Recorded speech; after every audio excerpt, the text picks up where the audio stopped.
Hi all, this is Aditya and welcome back to the Floating School. Today I would be talking about drain of wealth, which is a short yet very interesting topic.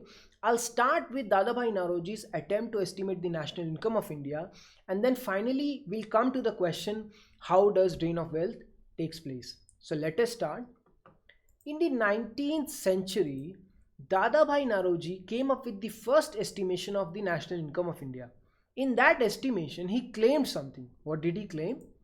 He claimed that under the British rule, India was losing a lot of money and resources to Britain. There was drain of wealth going on from India to Britain. He even wrote a book about it, and he interestingly named his book as Poverty and Un-British Rule in India.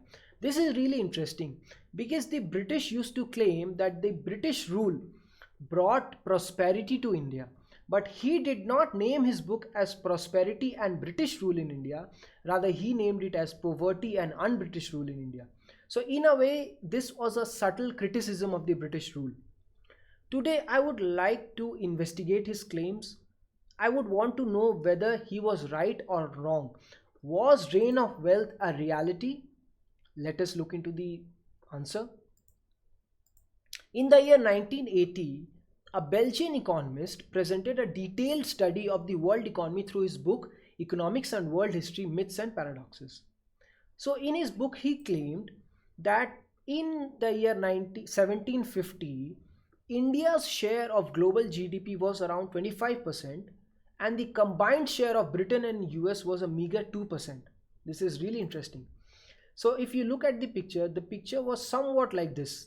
The size of Indian economy was this, and the size of the UK economy was this.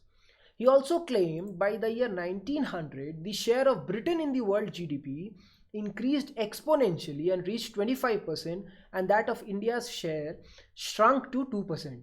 So it looked somewhat like this.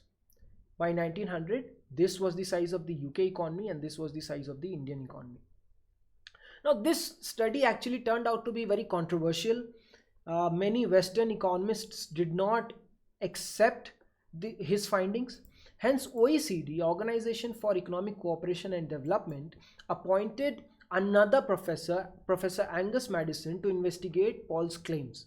So, OECD said that, Professor Maddison, please investigate his claims because we don't believe in his study. You please find out whether he was correct or not.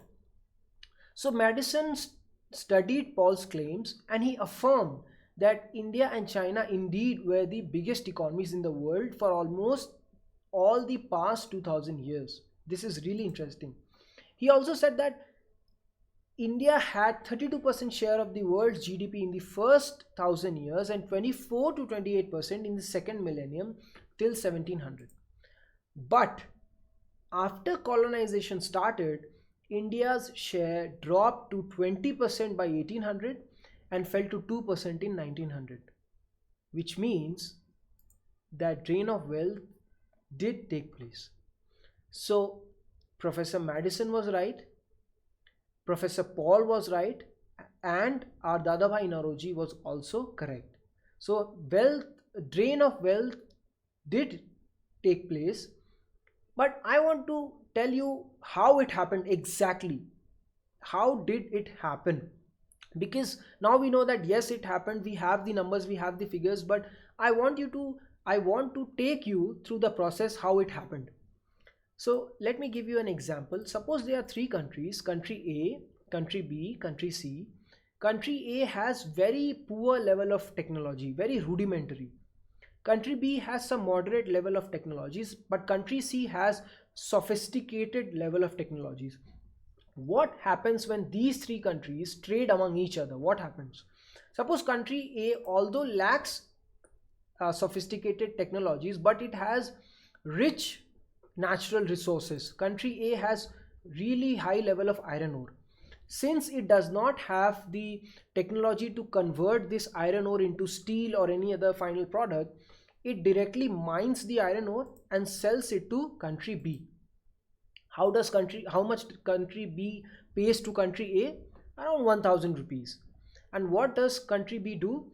Country B takes that iron ore and converts it into steel and sells it to country C. Now country C pays rupees 4,000 to country B. What is the value addition in this case? The value addition is 4 times.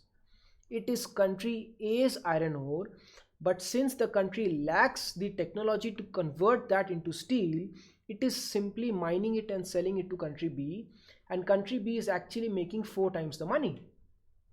Now country C takes that steel and converts it into steel products: jet engines, power plants, submarines, turbines, fighter planes, battle tanks, and then the country C sells the same products to country B and country A for how much? Say 1 lakh. What is the value addition?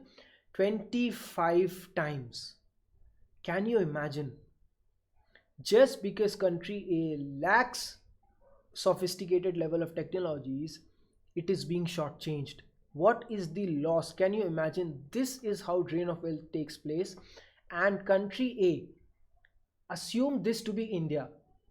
India was forcefully kept at this position for 150 years. The British government did not allow the Indian government, to develop better industries. We were not allowed to develop. Rather, whatever tech industries we had were crippled by the British government. So this is how it happened. We were forcefully kept at this position, and because of that, gradually, let me go back. Gradually, after the colonization started, gradually India's share dropped to 20% by 1800 and fell to 2% by 1900. So this brings us to the end of the discussion. I hope it helped you. If you're watching it on YouTube, please visit my website. It's www.thefloatingschool.com. I do have another website, www.theastuteinvestor.in. Please visit my websites. And thank you for joining us today. If you liked the video, give it a thumbs up. If you didn't like it, give it a thumbs down. And don't forget to subscribe to my channel. Thank you so much for coming in today. See you next time.